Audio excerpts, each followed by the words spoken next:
আজ আপনাকে একটা গল্প শোনাচ্ছি।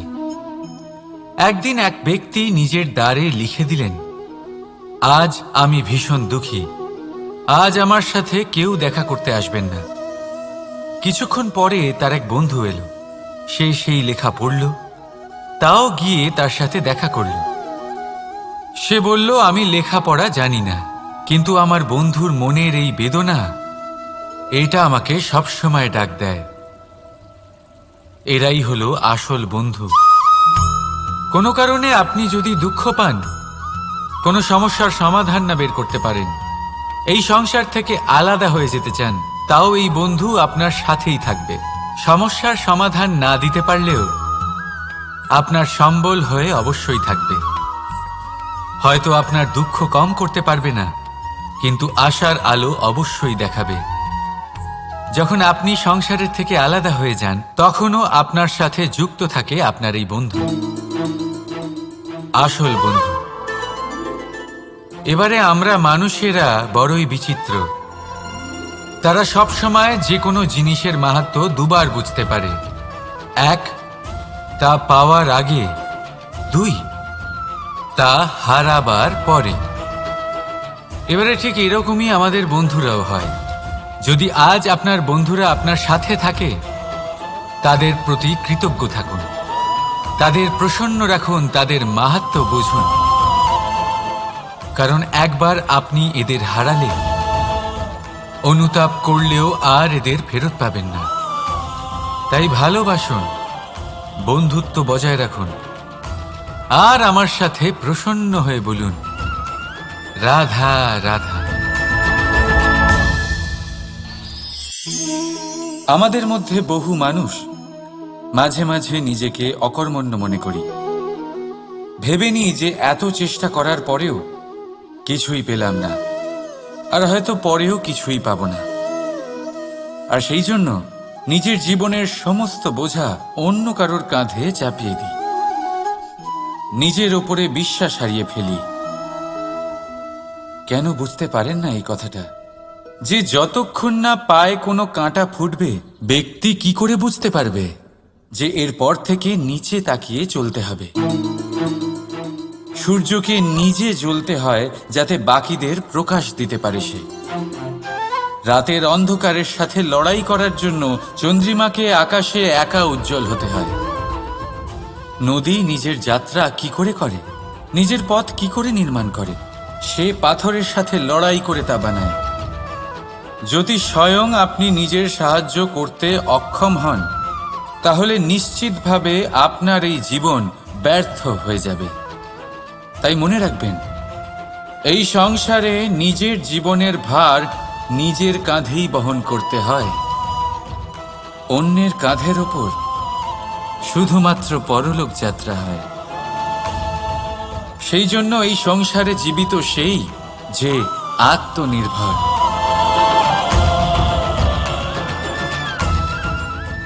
রাধা রাধা। সময়, কথায় বলে সময়ের পূর্বে কিছুই হয় না। প্রতিটা ঘটনার একটা সময় থাকে। সময়ের আগে না সূর্যোদয় হয় আর না সূর্যাস্ত হয়। সময়ের পূর্বে গাছে না ফুল ফোটে না ফল ধরে। কিন্তু একটা কথা ভেবে দেখুন, যদি বর্ষা আসার আগে কৃষক ভূমিকে না প্রস্তুত করে, বীজ রোপণ না করে, তাহলে কি ফসল ফলবে? যদি কোনো যোদ্ধা যুদ্ধের পূর্বে নিজের অস্ত্রের ধার না দেয়, তাহলে সে যুদ্ধ কি করে লড়বে? এর মানে এটাই হলো যে সময় আপনার যখন আসার তখন অবশ্যই আসবে, কিন্তু ততক্ষণ এটাও গুরুত্বপূর্ণ যে আপনি নিজেকে তার জন্য তৈরি রাখুন। কারণ এই সুযোগ, এই কথাটা শুনতে যত ছোট, এটা আসেও ততটা কম সময়ের জন্য, তারপর চলেও যায়। এবার যদি সুযোগ আপনার হাতে আসে আর আপনি তার জন্য তৈরি না থাকেন, তাহলে আপনি সাফল্য কি করে পাবেন? তাই আপনি সঠিক সময়ের জন্য অপেক্ষা করুন, সেই সুযোগের জন্য অপেক্ষা করুন, কিন্তু ততক্ষণ নিজের চেষ্টার দ্বারা নিজেকে আরো সক্ষম করে তুলুন। কারণ সাফল্য আপনার জন্য অপেক্ষা করছে, শুধু আপনি তার জন্য তৈরি থাকুন। রাধা রাধা। কথা মানুষের পাওয়া সবচেয়ে অদ্ভুত উপহার। এই কথাই মানুষকে এই সংসারের সমস্ত প্রাণীর থেকে ভিন্ন করে তোলে, সংসারের সবচেয়ে উপরে নিয়ে যায়। এই কথার কারণেই আমরা একে অপরের সাথে ভাব আদান প্রদান করি। আমি আমার মনের ভাবনা অন্য কাউকে ব্যক্ত করতে পারি, অন্য কেউ তাদের ভাবনা আমাকে ব্যক্ত করতে পারে। এই কথাই আমাদের সবচেয়ে বড় ঢাল। এবারে দেখুন, আপনি নিশ্চয়ই লক্ষ্য করেছেন কারোর কথা মধুর হলে লোকে তাকে ভালোবাসে, তাকে নিজের বন্ধু বানায়। সেইভাবেই যদি কারোর কথা কঠোর হয় তাহলে লোকে তাকে ঘৃণা করে, তাকে নিজের শত্রু মনে করে। এই কথাই ভাষা হয়ে আমাদের ইতিহাস রচনা করে। তবে আমরা কি সত্যি বাণীর বিষয়ে অতটাই ভাবি যতটা আমাদের ভাবা উচিত? ভেবে দেখুন, মানুষের কথা বলতে শিখতে কত সময় লাগে। কোনো বালক 1.5 বছর বয়সে কথা বলতে শেখে, কেউ 2 বছরে, কেউ 3। এবার দেখুন, মানুষ 1.5 বছর বয়সে কথা বলতে শিখে গেলেও তার কি বলা উচিত এটা সারা জীবনেও শিখতে পারে না। এর উপরে মনোনিবেশ করুন, এটা বোঝবার চেষ্টা করুন কি বলা উচিত। নিজের কথা শুদ্ধ করুন, নিজের কথা মধুর করুন, আর সেই মধুরতার সাথে আমার সঙ্গে বলুন, রাধা রাধা। এই লক্ষ্য আসলে কি? এই লক্ষ্য তাই যা আমরা পেতে চাই। এই সংসারে সুখী কে হয়? সুখী সেই যে তার লক্ষ্য পেয়ে গেছে। দুঃখী কে হয়? দুঃখী সেই যে তার লক্ষ্য এখনো পায়নি। এবারে প্রশ্ন এখন এটাই যে লক্ষ্য সবাই পেতে চায়, লক্ষ্য পাওয়ার জন্য সবাই প্রাণপণ চেষ্টাও করে, তাহলে সবাই তাদের লক্ষ্যে পৌঁছতে পারে না কেন? ঠিক আছে, কোথাও না কোথাও কিছু না কিছু কমতি থেকেই যায়, যাই বাধা থাক।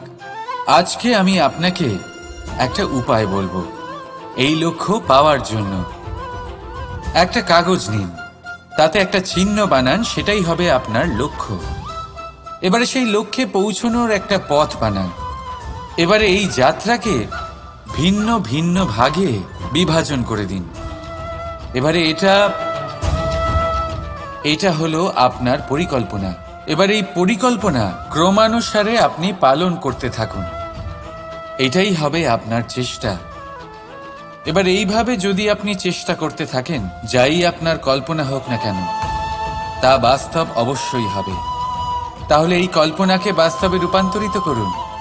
এইভাবেই নিজের পরিকল্পনা পালন করতে থাকুন। আপনার যাই কল্পনা থাকুক বা যাই লক্ষ্য থাকুক, তা বাস্তবে পরিণত হয়ে আপনার হাতে অবশ্যই আসবে। রাধা রাধা। বাবার এক মিত্র ছিলেন, বড়ই দুঃখী ছিলেন, বিপদে পড়েছিলেন। কি করবেন? ব্যবসা ভালোভাবে চলছিল না, বাড়িতে শান্তি ছিল না, সমস্ত জায়গায় ক্ষতি হচ্ছিল। তাই উনি একজন জ্যোতিষীকে দেখালেন।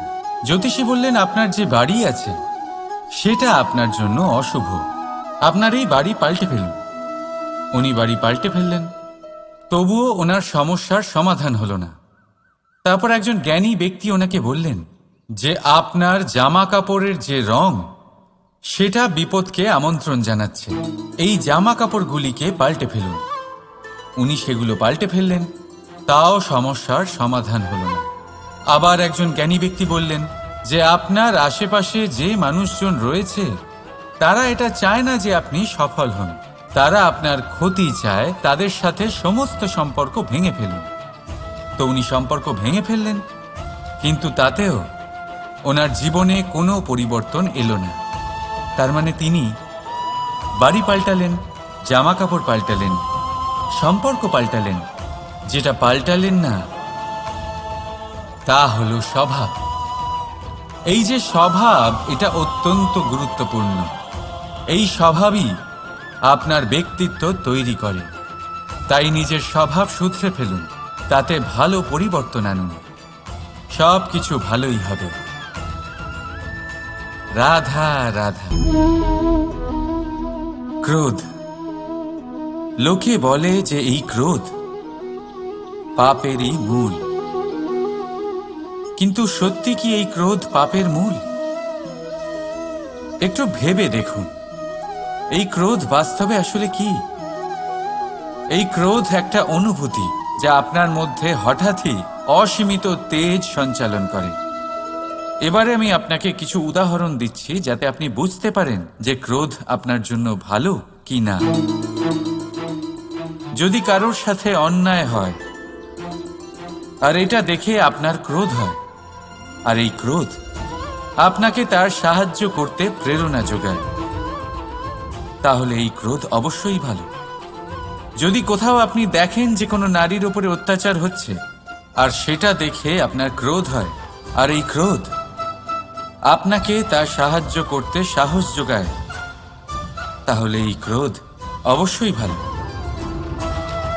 যদি এই সংসারে কোথাও আপনি কোনো অনৈতিক কাজ বা ছলনা দেখেন আর আপনার তাতে ক্রোধ না হয়, কিছুই অনুভব করেন না, তাহলে এটা কাপুরুষতা। তার মানে এটাই যে আপনি আপনার মনুষ্যত্ব হারিয়ে ফেলেছেন। তাই এটা বোঝার চেষ্টা করুন, আপনার ক্রোধের তেজের ব্যবহারের ওপরে নির্ভরশীল হলো এই ক্রোধ আপনার জন্য পাপের সমান, নাকি এই ক্রোধ আপনার জন্য পুণ্যের স্থাপক। রাধা রাধা। মোহ। শাস্ত্রে লেখা আছে যে মোহ শুধু সেই ব্যক্তিকেই নয়, বরং সেই আরেক ব্যক্তিকেও বিনাশ করে দেয় যার ওপরে সেই মোহ আছে। এবারে লোকে কি করেন, এই শাস্ত্রে লেখা কথাগুলি শুধু শাব্দিক অর্থে নেন। এই মোহ, দেখুন, এটা শুভও হতে পারে, শুধু এর রূপ ভিন্ন ভিন্ন হয়। এটা ভালো করে বুঝতে হবে। এবারে মোহ যদি কোনো বস্তুর উপরে থাকে তাহলে তা লালসা হয়ে যায়। মোহ কোনো বিশেষ ব্যক্তির উপরে হয়ে গেলে তা প্রেম নয়, আকর্ষণ হয়ে যায়। মোহ কোনো চাহিদার উপরে হয়ে গেলে তা বাসনা হয়ে যায়। মোহ বিজয়ের উপরে হয়ে গেলে তা কুণ্ঠা হয়ে যায়। মোহ নিজের সংস্কৃতির উপরে হলে আপনাকে সংস্কৃতির রক্ষক বানায়। যদি এই মোহ নিজের গুণের উপরে হয় তাহলে সেই শিল্প দ্বারা আপনি এই সংসারে অদ্ভুত সব কাজ করতে পারবেন। এবারে এটা আপনার উপরে নির্ভরশীল যে এই মোহকে আপনি সৃজনের আধার বানাতে চাইবেন নাকি বিনাশের অস্ত্র বানাতে চাইবেন। ভেবে দেখুন, সিদ্ধান্ত আপনার। রাধা রাধা। অভিমান, আত্মসম্মান, অহংকার, দেখতে গেলে এই তিনটি শব্দ ভিন্ন ভিন্ন, কিন্তু এর মূল আধার একই, আত্মসম্মান। এবার যদি কথা বলি আপনার শরীরের, আপনার সংস্কৃতির, আপনার সম্পর্কের, তাহলে অভিমান থাকা স্বাভাবিক। এবার যদি কথা বলি আপনার ব্যক্তিত্ব নিয়ে, আপনার আদর্শ নিয়ে, আপনার বিচারধারা নিয়ে, তাহলে আত্মসম্মান হলো একটা গুণ। যদি এইভাবে বলা হয় যে আমি এই কার্য কারোর সাহায্য ছাড়া, সহযোগিতা ছাড়াও করতে পারি, তাহলে এটা আত্মসম্মান, আর এটা সঠিক। যদি এভাবে বলা হয় যে আমি এই কার্য কারোর সাহায্য ছাড়াই বা কারোর সহযোগিতা ছাড়াই করে ফেলেছি, তাহলে এটা অভিমান, এটাও সঠিক। কিন্তু এই কার্য শুধুমাত্র আমিই করতে পারি আর কেউ নয়, এটা অহংকার। তাহলে এই শব্দ এবং তার অর্থ বোঝার চেষ্টা করুন। জীবন ধারণের এক নতুন পথ খুঁজে পাবেন। রাধা রাধা। সংসারে প্রত্যেক ব্যক্তি কোনো না কোনো রূপে ঈশ্বরকে মানে। কেউ মূর্তি রূপে, তো কেউ তত্ত্ব রূপে, কেউ ভাবনা রূপে, আবার কেউ স্বভাব রূপে। কেউ নিজের মধ্যে পরমাত্মা খোঁজে, আবার কেউ অন্যের মধ্যে। কারোর কাছে জ্ঞানই পরমাত্মা। সংসারে প্রত্যেক মানুষই কোনো না কোনো রূপে তার ঈশ্বরকে পেয়েই যান। কিন্তু একটা কথা বলবো, ঈশ্বর প্রথমেই নিজের একটা স্বরূপ পৃথিবীতে আপনার কাছে পাঠিয়ে দিয়েছেন। সেই স্বরূপ হলো আপনার মাতা, আপনার মা। সেই মা যিনি আপনাকে জন্ম দিয়েছেন, আপনাকে বাঁচতে শিখিয়েছেন, আপনাকে সংস্কার দিয়েছেন। যদি আপনি কখনো কোনো অনুচিত পথে অগ্রসর হয়েছেন, তখন তিরস্কার করে আপনাকে সঠিক পথে এনেছেন। যদি আপনি এই সংসারে অসফল হয়েছেন, তখন তার আঁচলের উষ্ণতা দিয়ে আপনাকে আশ্বাস জুগিয়েছেন। সেই সমস্ত কাজ করেন এই মা, যা ঈশ্বরও করেন। সেই জন্য মনে রাখবেন যে এই সংসারে আপনার সবচেয়ে প্রথম ঈশ্বর যদি কেউ থাকে, তাহলে তা আপনার মা। প্রত্যেক প্রতিমাতে ঈশ্বর নাই থাকতে পারে, কিন্তু প্রত্যেক মায়ের মধ্যে ঈশ্বর অবশ্যই থাকে। রাধা রাধা। আপনি নিশ্চয়ই দেখে থাকবেন যে প্রদীপের নিচে অন্ধকার থাকে। যে প্রদীপ সংসারকে আলোকিত করে, সেই প্রদীপের নিচেই অন্ধকার। এবারে অনেক মানুষ আছে যারা এই বিষয়টা এইভাবে দেখে যে ব্যক্তি নিজের সমস্যার সমাধান করতে পারে না, আর গোটা সংসারকে উপদেশ দেয়। কিন্তু এইটা দেখার আরো একটা দৃষ্টিভঙ্গি আছে, আর সেটা হচ্ছে যে স্বয়ং জ্বলে সংসারকে আলোকিত শুধু সেই করতে পারে যা রাধার বড়ই শীতল হয়। এই সংসারের পথপ্রদর্শক সেই হতে পারে, এই সংসারকে দিশা সেই দেখাতে পারে যার মধ্যে সন্তোষ আর ধৈর্য শক্তি আছে। এবারে দেখুন, এটা অত্যন্ত গুরুত্বপূর্ণ বিষয় যে বিবেক তখনই কাজ করে যখন মন শান্ত থাকে, যখন মন শীতল থাকে। তাই যদি আপনি এই জীবনে কোনো বড় কর্ম করতে চান, তাহলে সর্বপ্রথম আপনার এই মনকে, এই বিবেককে, এই হৃদয়কে, এই আধারকে, এই ভূমিকে শীতল রাখতে শিখুন। ধৈর্য ধরুন। সংসারে এমন কিছু নেই যা আপনি করতে পারবেন না। রাধা রাধা। এই প্রদীপ দেখতে পাচ্ছেন আপনি? নিজেও জ্বলে আর এই বাতিকেও জ্বালিয়ে রাখে, আর এই সংসারকে প্রদান করে প্রকাশ। অন্ধকারাচ্ছন্ন ব্যক্তিকে প্রদান করে আশার আলো। কিন্তু এটা কখনো ভাবে না যে সেই মাটি কেমন হবে যা দিয়ে এটা তৈরি করা হয়েছে, সেই কুমোর কেমন হবে যে একে আকার দিয়েছে। ভাবে না যে একে কিনেছে তার বাড়ি কেমন হবে, তা কতটা সুসজ্জিত। কিচ্ছু নয়, শুধু এই সংসারকে প্রকাশ প্রদান করে। আর হয়তো সেই জন্যই প্রদীপকে এত ভালোবাসা হয়। সে নিজের বা অন্যের বাড়ি দেখে কখনোই জ্বলে না। সে জ্বলে শুধু অন্ধকারের সাথে লড়াই করতে। তাই আপনিও নিজের ব্যবহার এই প্রদীপের মতো করে তুলুন। নিজের পরিচয় সরিয়ে নিঃস্বার্থভাবে কর্ম করে যান, আর নিজের জন্য এক নতুন, এক বিশাল, এক অদ্ভুত পরিচয় তৈরি করুন। রাধা রাধা। এই সংসারে প্রত্যেক ব্যক্তি বড় কিছু করতে চায়, এমন কিছু যা এই সংসারে কেউ আগে কখনো করেনি। এমন জায়গায় পৌঁছতে চায় যেখানে এর আগে কেউ কখনো পৌঁছতে পারেনি। আর কেউ এতে সফলতা অর্জন করে। কিন্তু কিছু মানুষ অসফল হয় কেন? এটাই আমার প্রশ্ন। না তো তাদের ইচ্ছেতে কোনো কমতি থাকে, না কমতি থাকে তাদের চেষ্টায়। তাহলে কেন এরা পিছিয়ে পড়ে? এর উত্তর বড়ই সরল। এই সংসার আপনাদের বলি কিভাবে। আপনারা সকলে সংসারে মহান কাজ করতে চান, সেই মান, সেই সম্মান পেতে চান যা এর আগে কেউ কখনো পায়নি। কিন্তু আপনার সমস্যা এটাও যে এই কাজে সংসার আপনার সাথে থাকছে না। বড়ই অদ্ভুত ব্যাপার। দেখুন, ভুলে যান গোটা সংসারকে, জীবনে একা একা এগিয়ে চলুন। গঙ্গোত্রী থেকে যখন একটি জলের ফোঁটা বেরোয় তখন সেটা শুধু এক বিন্দু জল।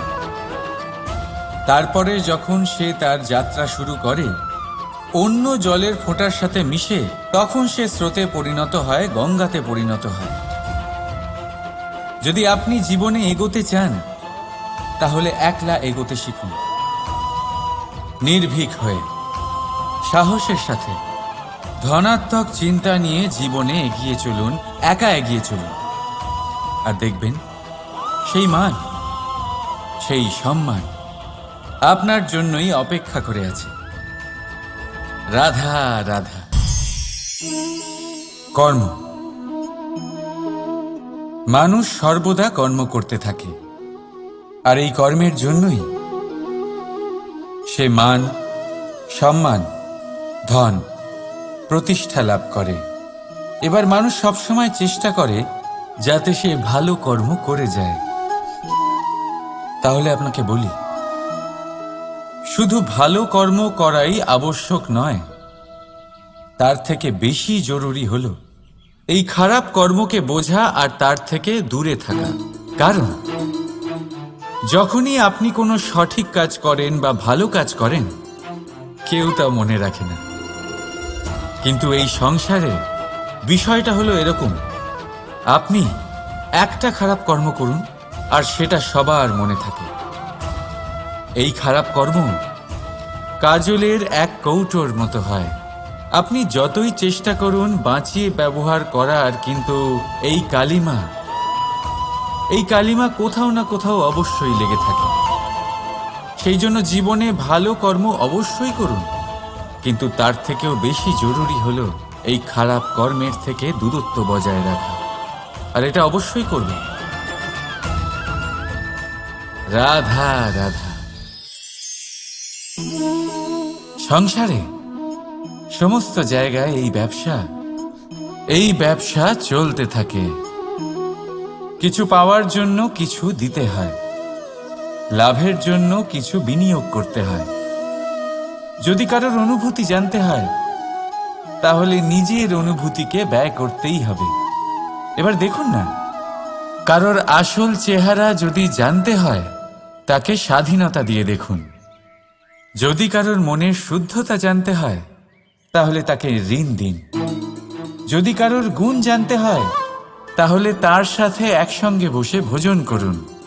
যদি কারোর ধৈর্যের পরীক্ষা নিতে হয় তাহলে তাকে তার প্রিয় কাজ করতে বারণ করে দেখুন। যদি কারোর ভালো দিক জানতে হয় তাহলে তার থেকে পরামর্শ নিয়ে দেখুন। এক অনুভূতির বদলে অন্য এক অনুভূতি বিনিময় করতে হয়। কিন্তু এই সংসারে একটাই এমন অনুভূতি আছে যেটা দেখার জন্য, যেটা পাওয়ার জন্য আপনাকেও ঠিক সেই অনুভূতিটাই দিতে হবে, আর সেটা হলো প্রেম। যদি কারোর ভালোবাসা দেখতে হয় তাহলে তাকে নিঃস্বার্থ ভালোবাসা দিন। যদি কারোর থেকে ভালোবাসা পেতে চান তাহলে তাকে নিঃস্বার্থ পরিশুদ্ধ ভালোবাসা দিন। রাধা রাধা। কথায় আছে, সময়ের পূর্বে আর ভাগ্যের বেশি কেউ কিছুই পায় না।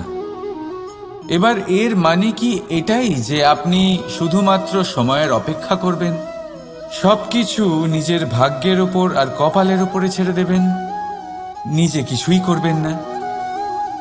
যদি আপনি এরকম করেন তাহলে আপনি একটা বস্তু অবশ্যই পাবেন, নিরাশা, অসফলতা। এবারে আপনি বলবেন, যদি সবকিছুই ভাগ্য আর সময়ের ওপরে নির্ভরশীল হয় তাহলে আমরা কি বা করতে পারি? করতে পারেন চেষ্টা, পরিশ্রম। এই চেষ্টাই আপনার জীবনে সেই সময়কে আপনার কাছে টেনে নিয়ে আসে, সেই সময়ে যার অপেক্ষা আপনি করছেন। আর এই ভাগ্য তার সামনেই নত হয় যে সর্বদা পরিশ্রম করতে থাকে। রাধা রাধা। এই পদ্ম ফুল দেখতে পাচ্ছেন? এর অভ্যেস হলো জলস্তরের ওপরে ভাসা। সেই জন্য জলাশয়ের জলস্তর যখন বৃদ্ধি পায়, এই যে ফুলের কাণ্ড দেখছেন সেটাও বাড়তে থাকে, যাতে এই ফুল জলস্তরের ওপরে থাকে।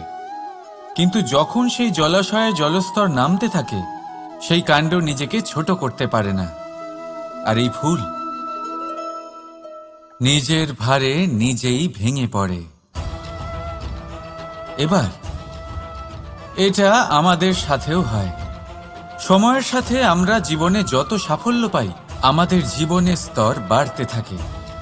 আর যখন আমাদের সংস্থান কমতে থাকে, আমরা সেই জীবন স্তর ছাড়তে পারি না, আর শেষ পর্যন্ত সেই জীবন স্তরের কারণেই ভারাক্রান্ত হয়ে শেষ হয়ে যাই। সেই জন্য যদি কিছু রাখতে হয়, তাহলে তা হলো দৃষ্টিভঙ্গি। সাধারণভাবে জীবন যাপন করতে শিখুন। সময়ের চক্রও আপনাকে মাত দিতে পারবে না। রাধা রাধা।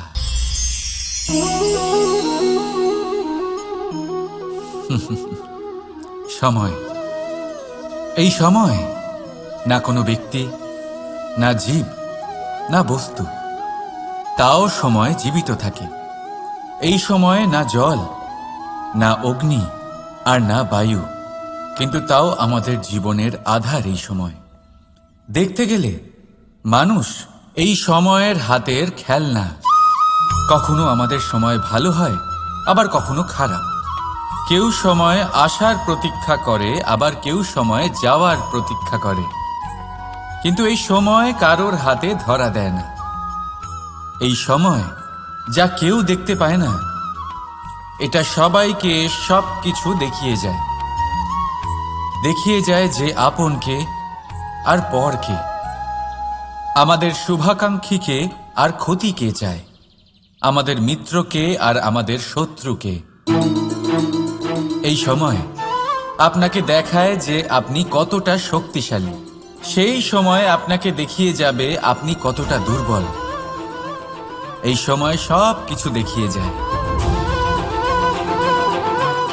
তাই এই সময় যা এতটা শক্তিশালী, তা আমরা নষ্ট কেন করি? ভেবে দেখুন। এবারে উঠুন আর এই সময়ের সম্পূর্ণ ব্যবহার করুন। এই সময়ের সদ্ব্যবহার করুন, কারণ এই সময়কে ব্যবহার করাটাই আপনার হাতে রয়েছে, আর কিচ্ছু না। আর এই সময় একবার বয়ে গেলে, তখন যাই করুন না কেন, কখনো ফেরত আসবে না। সময়ের সদ্ব্যবহার করুন আর সবার মধ্যে আনন্দ ছড়ান। আর আসুন আমার সাথে ভালোবেসে বলুন, রাধা রাধা।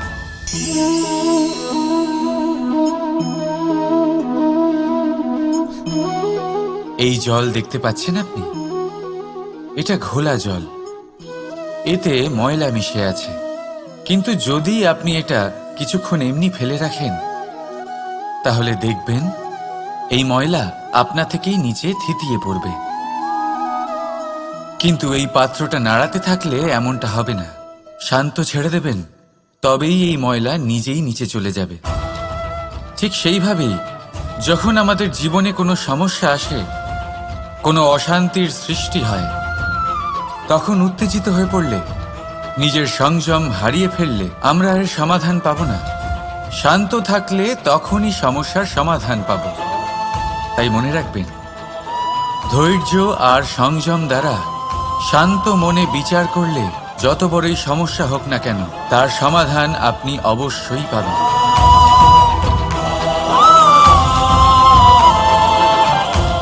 কারণ অশান্তির সমাধান শুধুমাত্র শান্তি। রাধা রাধা।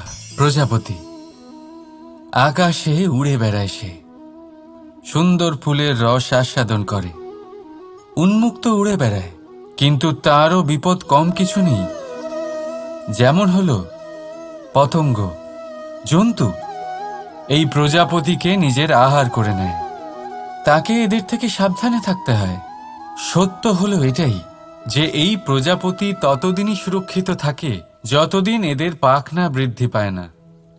যখন এরা এদের খোলসের মধ্যে থাকে, যখন না কারো দৃষ্টি এদের ওপর পড়ে আর না কোনো শত্রু এদের আঘাত করতে পারে, কিন্তু তখন তারা বন্ধ থাকে, অবিচল নিশ্চল থাকে।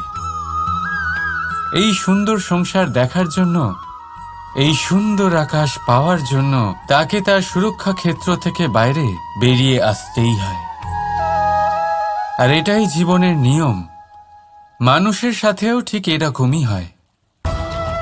যদি মানুষ বিশ্রাম আর সুরক্ষা এদের বন্ধন থেকে না বেরোয়, তাহলে সে জীবিত অবশ্যই থাকবে, কিন্তু জীবন ধারণ করতে পারবে না। কারণ যদি জীবনে বড় কিছু করতে হয়, বড় কোনো কিছু পেতে হয়, সাফল্যের শিখর অবধি পৌঁছতে হয়, তাহলে সর্বপ্রথম আপনাকে নিজের সুরক্ষা ক্ষেত্র থেকে বেরিয়ে আসতেই হবে। এই আরামকে ত্যাগ করতেই হবে। তবেই আপনি সফল হতে পারবেন, তবেই আপনি এই প্রজাপতির মতো আকাশে উড়ে বেড়াতে পারবেন। রাধা রাধা।